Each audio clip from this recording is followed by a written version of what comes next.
Hi friends, ఈరోజు మన యొక్క ఫిలిం న్యూస్ లో NBK-109 చిత్రం షూటింగ్ గురించి ఒక ముఖ్యమైన విషయాన్ని మీ ముందు ఉంచుతున్నాను.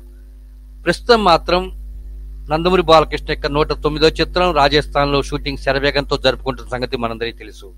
ఈ సందర్భంగా రాజస్థాన్ లో మెజెస్టిక్ హోటల్ కోమా ప్యాలెస్ లో నందమూరి బాలకృష్ణ దిగటం, అక్కడటువంటి హోటల్ సిబ్బంది కూడా నందమూరి బాలకృష్ణకి శుభాకాంక్షలు తెలియపరచడం, నందమూరి బాలకృష్ణతో ఫోటోలు దిగటం జరిగింది. ఫోటోల్లో నందమూరి నరసింహం చాలా అందంగా కనిపిస్తున్నాడు. సరికొత్త లుక్ లో కూడా అభిమానులని ఆనందపరుస్తున్నాడు.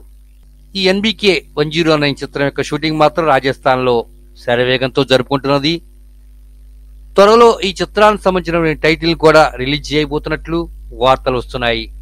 ఏది ఏమైనా NBK-109 చిత్రం మాత్రం డిసెంబర్లో గాని సంక్రాంతిలో గాని రిలీజ్ చేసే అవకాశం మాత్రం స్పష్టంగా కనిపిస్తున్నది.